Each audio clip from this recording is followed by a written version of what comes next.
Hydrogen है hydrogen अपने आगळना lectures में आगळना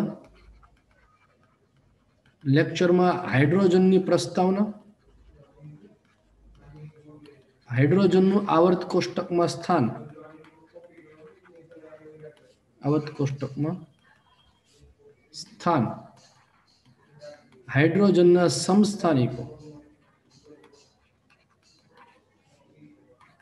त्यार पछी हाइड्रोजन केंद्रीय असरना आधारे प्रकार जेम आपणे बे ऑर्थो हाइड्रोजन अने पेरा हाइड्रोजन एम बे प्रकार आपणे शीखाता जे JEE नीट नो टॉपिक हतो। आटली वस्तु जे छे आपणे आगळना लेक्चर में दीकरा अभ्यास कर्या। आजनो लेक्चर जे छे एमां आजना लेक्चर में आपणे शनी शरूआत करशुं तो के सौप्रथम आजना लेक्चर माटे आपणे टाइटल आपशुं के डायहाइड्रोजन वायुनी डायहाइड्रोजन वायुनी बनावट जणावो। आजना लेक्चर नो पहलो प्रश्न कि डायहाइड्रोजन वायु जे छे ए डायहाइड्रोजन वायुनी बनावट लखो। तो डायहाइड्रोजन वायुनी बनावट छे आपणे बे भागमां बेटा शीखवानी छे। पहलो भाग छे प्रयोगशाळानो भाग छे। प्रयोगशाळामां डायहाइड्रोजन वायु तो प्रयोगशाळामां डायहाइड्रोजन वायु केवी रीते बनावशुं तो के भाई दाणादार झिंक ने सांद्र HCl ना द्रावण में डुबाडवाथी डायहाइड्रोजन वायु उत्पन्न थाय छे।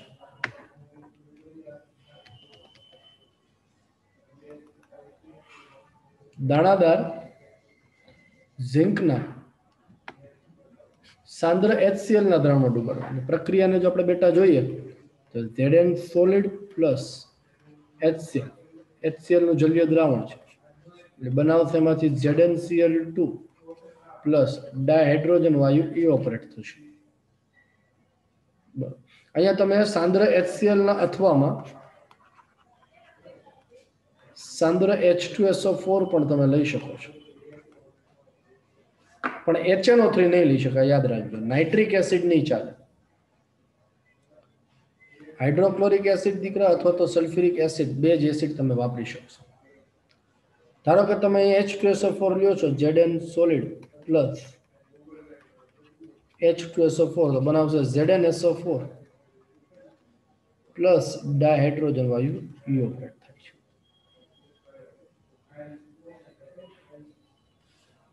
खास ध्यान राखવાનું કે આ પ્રક્રિયામાં शुद्ध जिंक नो उपयोग थतो नथी। शुद्ध जिंक छे वापरवामां नथी आवतुं कारण तो के कारण के मंद H2SO4 साथे साथे धीमेथी प्रक्रिया आपे छे। शुद्ध H2SO4 ए मंद शुद्ध जिंक ए मंद H2SO4 साथे धीमेथी प्रक्रिया आपे छे। એટલે અહીંયા જે ઝિંક વાપરવામાં આવે છે એ દાણાદાર ને થોડા પ્રમાણમાં એમાં અશુદ્ધિ હોય છે તે ઉમેરવામાં। તો લેબોરેટરી લેવલ ઉપર આપણે જ્યારે ડાયહાઇડ્રોજન વાયુનું નિર્માણ કરીએ છીએ ત્યારની વાત। પરંતુ જો ઔદ્યોગિક રીતે વાત કરી બેટા તો એટલે કે ઔદ્યોગિક હાઇડ્રોજન વાયુની બનાવટ પરીક્ષામાં 2 માર્ક્સનો પ્રશ્ન તમને પૂછાય ડાયહાઇડ્રોજન વાયુની પ્રયોગશાળામાં બનાવટ જણાવો तो आ लखवानी है प्रयोगशालाओनी सॉरी डायहाइड्रोजन वायुनी औद्योगिक बनावट जणावो एवो प्रश्न पूछाय तो आमा आनो जवाब लखवानो। टोटल अलग अलग 4 बनावटो जे छे आनी छे। पहली बनावट H2O નું विद्युत विभाजन विद्युत विभाजन એટલે એક પાત્ર જે છે એ પાત્રની અંદર एसिडिक पानी लई એટલે કે H2O લેવાનું એમાં થોડા પ્રમાણમાં H+ ના ટીપા ઉમેરવા એટલે એસિડિક બને।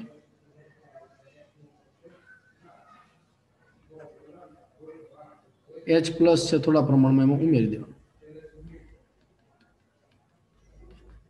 એસિડિક વોટર, એમાં વિદ્યુત ધ્રુવો ડૂબાડવાના, ધાતુના વિદ્યુત ધ્રુવ બેટા, અને ઉચ્ચ વિદ્યુત વોલ્ટેજ લાગુ પાડવાનું. આ એનોડ વિદ્યુત ધ્રુવ તરીકે વર્તે અને એક કેથોડ વિદ્યુત ધ્રુવ તરીકે. એટલે વિદ્યુત વિભાજન થાય એટલે એનોડ ઉપર છે ઓક્સિડેશન અને કેથોડ ઉપર છે રિડક્શન થાય. એટલે કેથોડ ઉપર તમને બેટા મળશે ડાયહાઇડ્રોજન વાયુ, એનોડ ઉપર મળશે ઓક્સિજન વાયુ. એટલે પાણીનું વિદ્યુત વિભાજન આ રીતે પ્રક્રિયા લખી શકાય. વિદ્યુત વિભાજન અને મળશે તમને H2 plus O2, 2H2 plus O2. Hydrogen વાયુ છે એ કેથોડ ઉપર મળશે, ઓક્સિજન વાયુ છે એ એનોડ ઉપર પ્રાપ્ત થાય. આ ઔદ્યોગિક બનાવટ થઈ બેટા.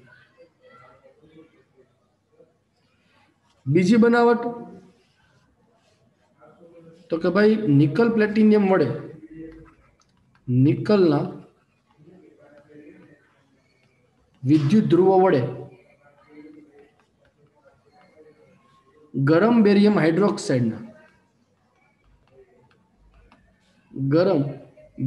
હાઇડ્રોક્સાઇડના જલીય દ્રાવણનું વિદ્યુત વિભાજન કરતા જલીય દ્રાવણનું વિદ્યુત વિભાજન દ્વારા અતિશુદ્ધ ડાયહાઇડ્રોજન વાયુ મળે છે. એટલે 99.95% જેટલો શુદ્ધ H2 વાયુ મળે. 99.95% જેટલો શુદ્ધ ડાયહાઇડ્રોજન વાયુ મળે છે. એટલે આ પ્રક્રિયા જે છે બેટા તમારા માટે મોસ્ટ આઈએમપી છે, એમસીક્યુ માટે. અતિશુદ્ધ ડાયહાઇડ્રોજન વાયુની બનાવટ જણાવો એવો પ્રશ્ન પૂછાય. અતિશુદ્ધ ડાયહાઇડ્રોજન વાયુની બનાવટ જણાવો આવો પ્રશ્ન પણ પૂછાય છે. તો યાદ રાખવાનું કે નિકલના વિદ્યુત ધ્રુવો વડે બેરિયમ હાઇડ્રોક્સાઇડના જલીય દ્રાવણનું વિદ્યુત વિભાજન કરવામાં આવે ત્યારે 99.95% કરતા પણ વધુ ડાયહાઇડ્રોજન વાયુ તમને પ્રાપ્ત થાય છે. ત્રીજી પ્રક્રિયા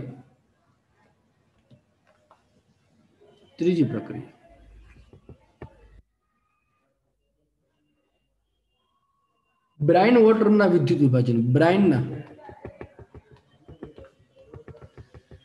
દ્રાવણનું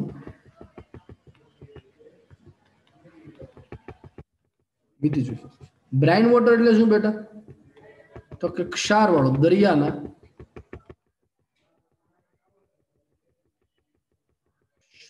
દ્રાવણ અથવા તો NaCl ના દ્રાવણનું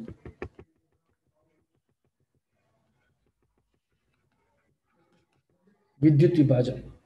NaCl ના દ્રાવણનું વિદ્યુત વિભાજન. એટલે વિદ્યુત વિભાજન આગળમાં જેવી રીતે તમે મેં વાત કરી હતી, પાત્રમાં આપણે પાણી એસિડિક પાણી લીધું તો એની જગ્યાએ અહીંયા બ્રાઇન વોટર છે પાત્રમાં.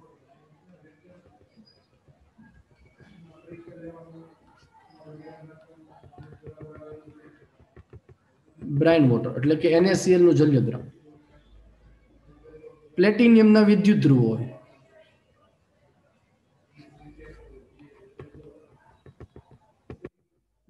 એનોડ અને કેથોડ. ઉચ્ચ વિદ્યુત વોલ્ટેજ લાગુ પાડો છો એટલે એક વિદ્યુત ધ્રુવ તમારો એનોડ તરીકે વર્તે, એક વિદ્યુત ધ્રુવ છે એ કેથોડ તરીકે વર્તે. એનોડ ઉપર હંમેશા ઓક્સિડેશનની પ્રક્રિયા થાય બેટા. એટલે એનોડ ઉપર થતી પ્રક્રિયા આપણે યાદ રાખવાની. શું થશે? તો કે ઓક્સિડેશનમાં ક્લોરીન માઇનસ NaCl નું જલીય દ્રાવણ છે, NaCl પ્લસ H2O હોય.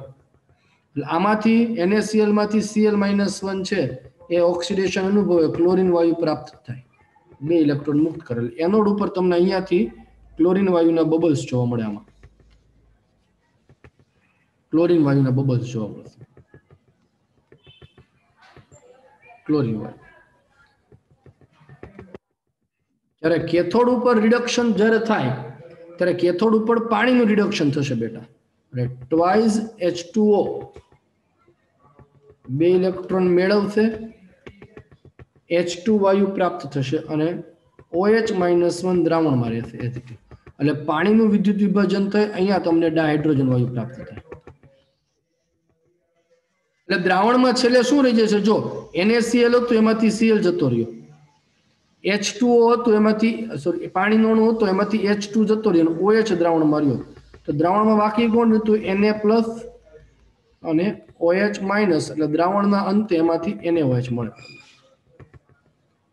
એટલે આગળના વર્ષોમાં આને લઈને પ્રશ્ન એવો પણ પૂછાતો આવે છે બેટા કે બ્રાઇન વોટરના શબ્દ સમજો મારા, શું કહેવા માંગુ છું કે બ્રાઇન વોટરના વિદ્યુત વિભાજનથી પ્રાપ્ત થતી નિપજ જણાવો. બ્રાઇન વોટરના વિદ્યુત વિભાજનથી કઈ કઈ નિપજો પ્રાપ્ત થાય, આવો શબ્દ પૂછ્યો છે. તો બ્રાઇન વોટરના વિદ્યુત વિભાજનથી શું પ્રાપ્ત થશે? તો કે ભાઈ એનોડ ઉપર ક્લોરીન વાયુ, કેથોડ ઉપર હાઇડ્રોજન વાયુ અને દ્રાવણમાં જે છે NaOH ઉત્પન્ન થશે. આ યાદ રાખજો. કઈ કઈ વસ્તુ પ્રાપ્ત થશે ફરીવાર તમને જણાવું છું. બ્રાઇન વોટર જે છે એ બ્રાઇન વોટરના વિદ્યુત વિભાજનથી, બ્રાઇન વોટર એટલે શું? દરિયાનું ક્ષારવાળું પાણી, એટલે કે NaCl નું સાંદ્ર જલીય દ્રાવણ. એનું જ્યારે વિદ્યુત વિભાજન થાય ત્યારે કઈ કઈ નિપજો પ્રાપ્ત થાય એવો પ્રશ્ન પૂછ્યો હોય તો પ્રાપ્ત થતી નિપજો કઈ કઈ હશે? તો કે એનોડ ઉપર ક્લોરીન, કેથોડ ઉપર હાઇડ્રોજન અને દ્રાવણના અંતે એટલે કે તળિયે NaOH તમને પ્રાપ્ત થશે. આ ભૂલવું નહીં જવાબ લખવા. આવું જયારે પૂછ્યું હોય ત્યારે, બરોબર. બ્રાઇન વોટરના વિદ્યુત વિભાજનથી કઈ કઈ નિપજો પ્રાપ્ત થાય? એનોડ ઉપર ક્લોરીન, કેથોડ ઉપર હાઇડ્રોજન અને દ્રાવણમાં NaOH પ્રાપ્ત થાય. બરાબર. પ્રશ્ન જયારે હું આવો પૂછું ત્યારે જવાબ દેતા આવડવો જોઈએ. બરોબર. ચાલો નેક્સ્ટ આગળ વાત કરીએ. હવે જેને હજી વિડીયો પોતાનો બંધ રાખ્યો છે પાછો વિડીયો ચાલુ કરી દેજો ભાઈ, નકર ફોનમાં આવીને લાફા મારે બે. નેક્સ્ટ ચાલો, હાઇડ્રોકાર્બનના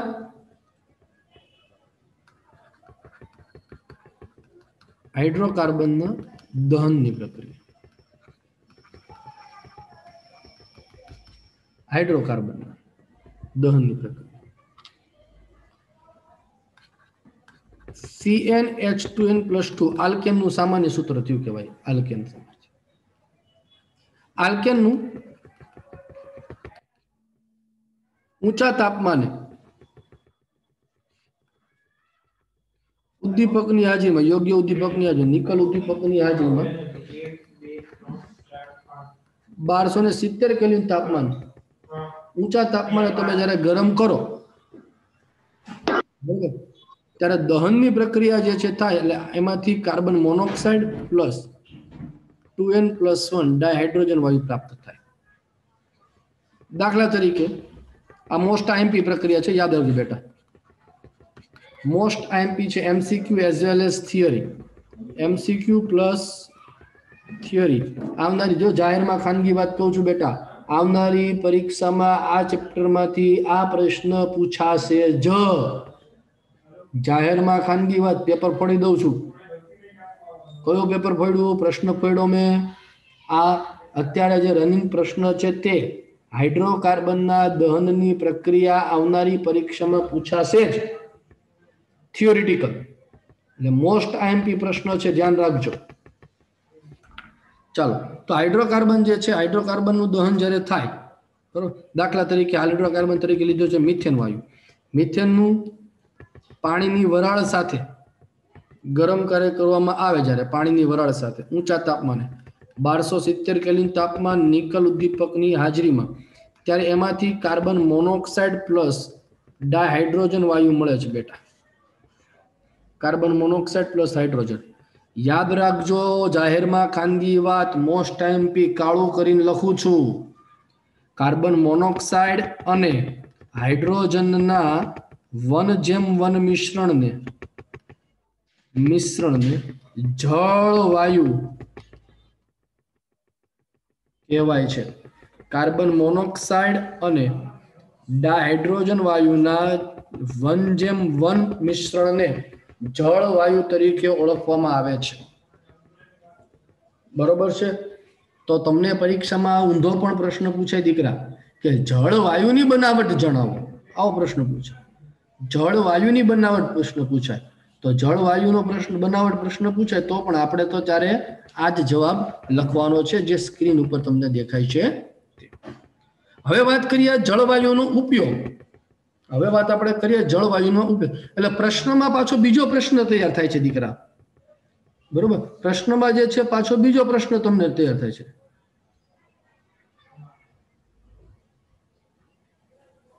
શું પ્રશ્ન તૈયાર થાય છે?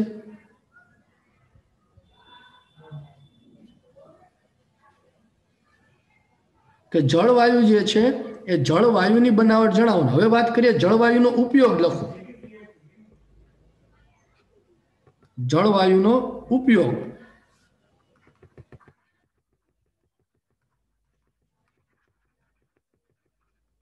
ઉપયોગ તો કે જળવાયુનો ઉપયોગ જે છે એ મિથેનોલ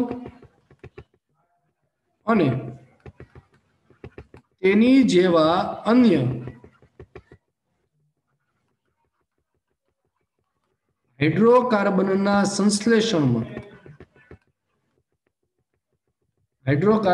સંશ્લેષણમાં ઉપયોગી હોવાથી તેને સંશ્લેષિત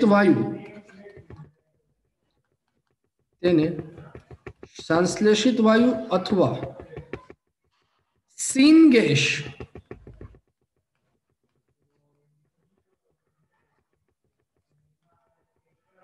કહેવાય છે. જળવાયુનો ઉપયોગ ક્યાં થાય છે દીકરા? તો કે જળવાયુનો ઉપયોગ એ મિથેનોલ અને તેના જેવા અન્ય હાઇડ્રોકાર્બનના સંશ્લેષણમાં થાય છે. તો આ જળવાયુના બીજા નામ છે સંશ્લેષિત વાયુ અથવા તો સિનગેસ. સંશ્લેષિતને ઇંગ્લિશમાં કહેવાય સિન્થેટિક. સંશ્લેષિતને ઇંગ્લિશમાં કહેવાય સિન્થેટિક. એના પરથી શબ્દ પડ્યો સિનગેસ. એટલે CO + H2 = જળવાયુ = સંશ્લેષિત વાયુ = સિનગેસ. ત્રણેય સરખું જ છે. એટલે આ એના બીજા નામ, હુલામણા નામ. બધા હુલામણા નામ, બરોબર? હાલના સમયમાં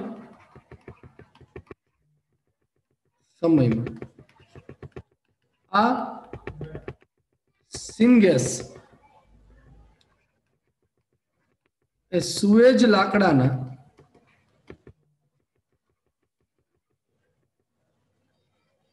બારીક ભૂકા અને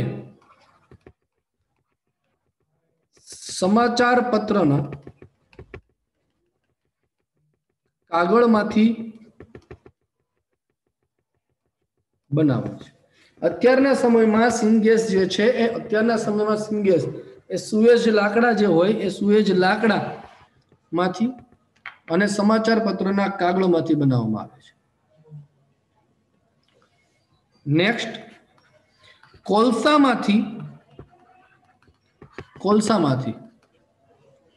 સિનગેસ બનાવવાની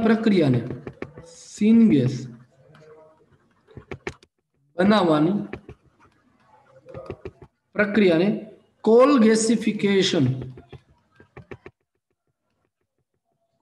ગેસિફિકેશન કહેવાય છે. Another most IMP questions, what is coal gasification? 2 marks નો શોર્ટ ક્વેશ્ચન બેટા પૂછાય. કોલ ગેસિફિકેશન વિશે ટૂંક નોંધ લખો, અથવા તો કોલ ગેસિફિકેશન કોને કહેવાય તે લખો. તો કોલ ગેસિફિકેશન કોને કહેશું દીકરા આપણે? તો કે કોલસામાંથી સિનગેસ બનાવવાની પ્રક્રિયા એને કહેવાય કોલ ગેસિફિકેશન. અથવા તો કોલસામાંથી જળવાયુ બનાવવાની પ્રક્રિયાને કહેવાય કોલ ગેસિફિકેશન. કોલસો એટલે કાર્બન, એની પાણીની વરાળ જે છે એના પરથી 1270 કેલ્વિન તાપમાને નિકલ ઉદ્દીપકની હાજરીમાં પસાર કરો તો CO + H2 આપણને જે મળ્યું. તો કોલસામાંથી, આ બાજુ છે કોલસો, આ બાજુ છે સિનગેસ. કોલસામાંથી સિનગેસ બનાવવાની પ્રક્રિયા એને કોલ ગેસિફિકેશન કહેવાય. 2 માર્ક્સનો દીકરા શોર્ટ ક્વેશ્ચન બન્યો અહીંયા કે કોલ ગેસિફિકેશન એટલે શું જણાવો. તો કોલ ગેસિફિકેશનની વ્યાખ્યા લખો એટલે 1 માર્ક્સ, સમીકરણ લખો એટલે બીજો 1 માર્ક્સ. ચાલે એવું. પણ આપણે તો જે છે એ આપણે તો હજી આ કોલ ગેસ એટલે જે મળ્યો આપણને સીન ગેસ, એમાંથી ડાયહાઇડ્રોજન મેળવવાનો છે. આપણો પ્રશ્ન તો અહીંયા મૂળ અધૂરો જ છે હજી દીકરા. આમાંથી હજી આપણને હાઇડ્રોજન નથી મળ્યો, હજી તો આપણને જળવાયુ મળ્યો છે, સીન ગેસ મળ્યો છે. ડાયહાઇડ્રોજન વાયુ સર કેવી રીતે મેળવશું આમાં? તો શું કરશું?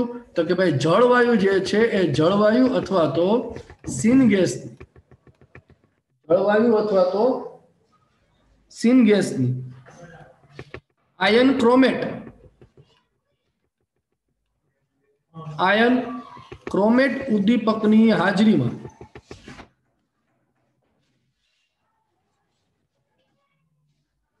કાર્બન મોનોક્સાઇડની અને પાણીની વરાળ સાથેની પ્રક્રિયાથી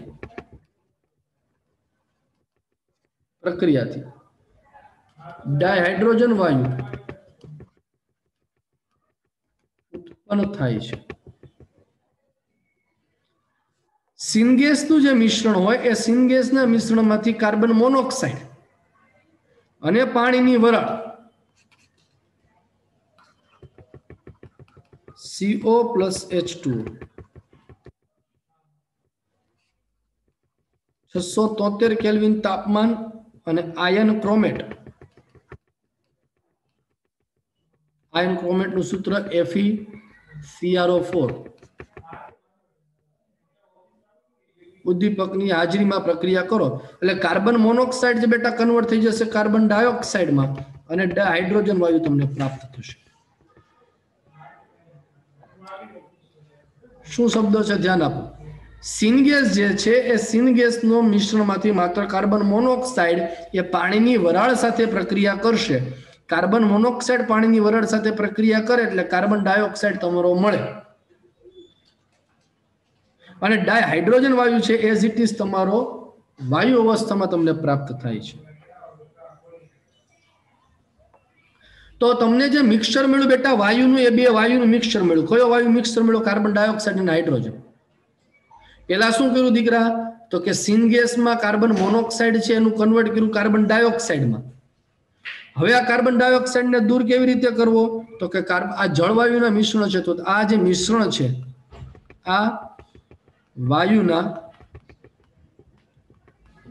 મિશ્રણને આર્સેનાઇટના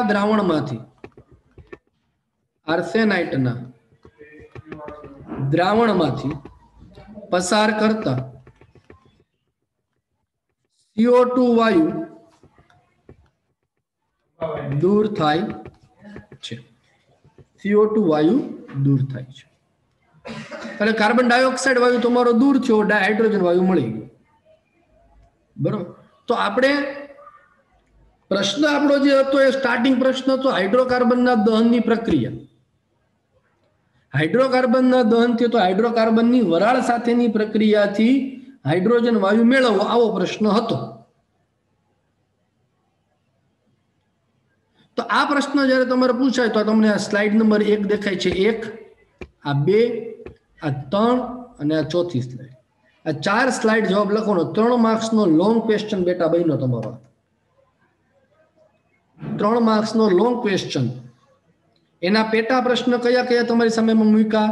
તો કે પહેલો પેટા પ્રશ્ન મૂક્યો તો બેટા જળવાયુ એટલે શું, જળવાયુનો ઉપયોગ જણાવો, અને કોલ ગેસિફિકેશન 2 માર્ક્સનો another most important question, coal gasification. Clear છે દીકરા? ચાલો તો હવે થોડીક વાર જે છે અહીંયા થોડીક વાર તમારા ટેક્સ્ટબુક જે છે એ ટેક્સ્ટબુક લઈને આ પ્રશ્ન જે હાઇડ્રોજન વાયુની બનાવટ છે ફટાફટ વાંચો. ચાલો ચોપડીમાંથી દરેકનો વિડીયો ઓન જોવો જોઈએ, હું ચેક કરું છું વાંચે છે કે નહીં.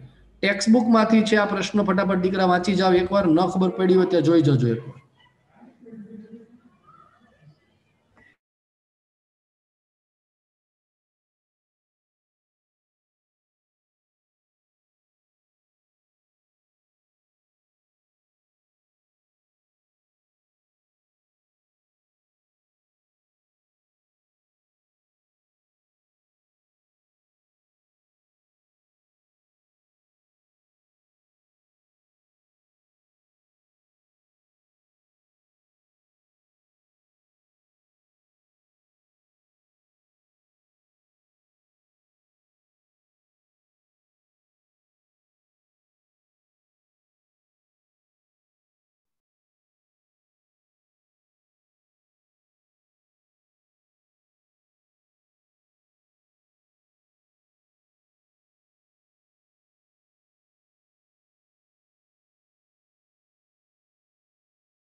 ચાલો, સુએજ વુડ, સુએજ લાકડું એટલે બેટા વધારાનું લાકડું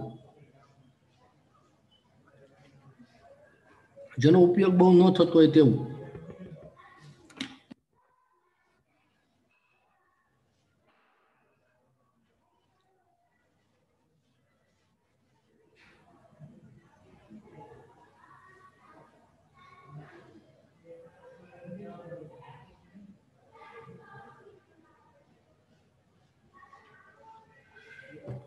ચાલો, હવે આપણે આગળ વાત કરીએ.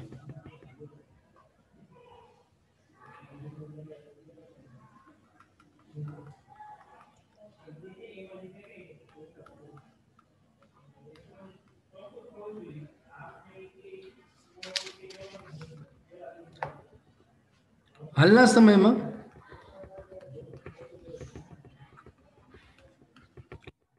હાઇડ્રોજન વાયુનું ઉત્પાદન એ 77% પેટ્રો રસાયણ,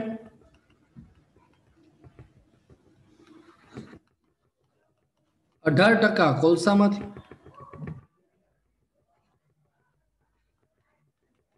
4% જલીય દ્રાવણમાંથી, જલીય દ્રાવણના વિદ્યુત વિભાજન,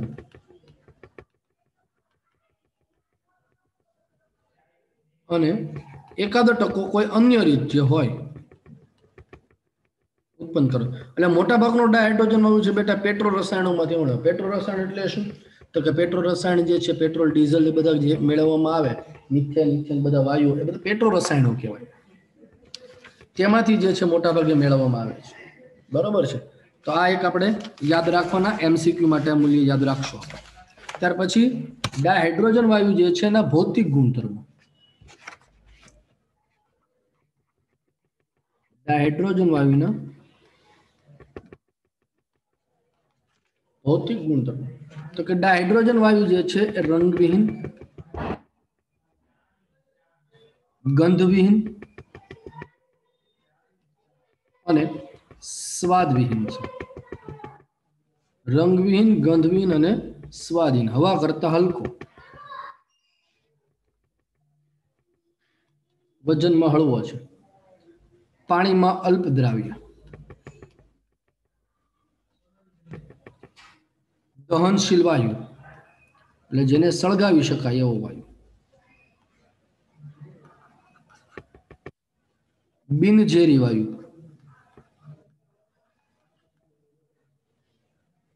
વિસ્ફોટક વાયુ,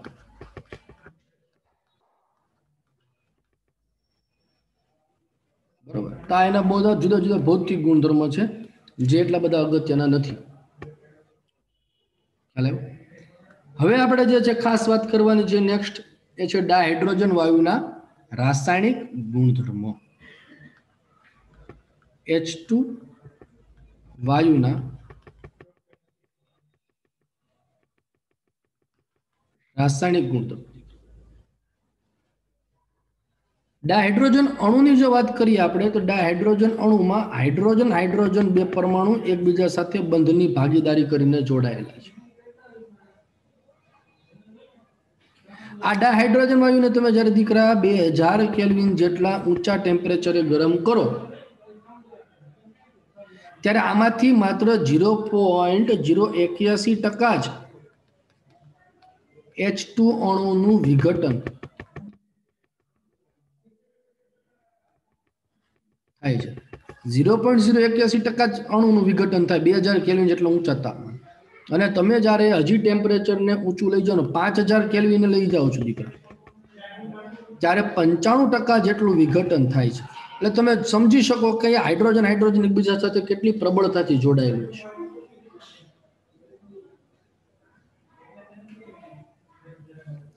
હાઇડ્રોજન પરમાણુની ઇલેક્ટ્રોન રચનાની વાત કરીએ તો 1s1 પ્રકારની ઇલેક્ટ્રોન રચના છે. એક ઇલેક્ટ્રોન છે તમારો અયુગ્મિત જોવા મળે, તો હાઇડ્રોજન એક ઇલેક્ટ્રોન એ ગુમાવી પણ શકે, ગુમાવે તો H+ બને. એક ઇલેક્ટ્રોન મેળવી પણ શકે, મેળવે તો H- બને.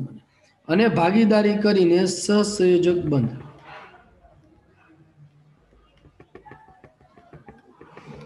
સહસંયોજક બંધ પણ બનાવી શકે. ઇલેક્ટ્રોન ગુમાવી પણ શકે, મેળવી પણ શકે અને ભાગીદારી પણ કરી શકે છે. ખ્યાલ આવ્યો? આપણે હાઇડ્રોજન વાયુની જુદી જુદી રાસાયણિક પ્રક્રિયાઓ છે, જુદા જુદા મોલેક્યુલ અણુ સાથે પ્રક્રિયા જોવાની છે, જેમાં હેલોજન સાથે જોશું, ઓક્સિજન સાથે જોશું. હેલોજન એટલે કે X2 chlorine, bromine, fluorine. Nitrogen સાથેની રાસાયણિક પ્રક્રિયાનો અભ્યાસ કરવાનો છે. ધાતુ સાથેની એટલે કે મેટલ સાથેની વાત આપણે કરશું. મેટલના આયનો અથવા તો મેટલના ઓક્સાઇડો સાથેની પ્રક્રિયા જોશું, પ્લસ કાર્બનિક સંયોજનો સાથે. એટલે આમ જોવા જાવ દીકરા તો તમને આ પ્રશ્ન એ 5 માર્ક્સનો લોંગ ક્વેશ્ચન પૂછાય કે જેમાં હાઇડ્રોજન વાયુની રાસાયણિક પ્રક્રિયા જણાવો. આવો 5 માર્ક્સનો લોંગ ક્વેશ્ચન પૂછાઈ શકે. અને જો એવું ન પૂછાવું હોય તો નાના નાના શોર્ટ ક્વેશ્ચન બેટા આમાંથી બની શકે. નાના નાના શોર્ટ ક્વેશ્ચન કયા બની શકે? તો કે હાઇડ્રોજનની હેલોજન સાથેની પ્રક્રિયા, હાઇડ્રોજનની ઓક્સિજન સાથે, નાઇટ્રોજન સાથે, ધાતુ અને ધાતુ આયનો સાથેની પ્રક્રિયા વિશે ટૂંક નોંધ લખો. આવા પ્રશ્ન પૂછાય. બરોબર, પણ આ પ્રશ્નોની બધી ચર્ચા છે હવે આપણે કરશું નેક્સ્ટ લેક્ચર. ખ્યાલ આવ્યો? આજનો લેક્ચર જે છે એને અહીંયા સુધી રાખું છું. આજના લેક્ચર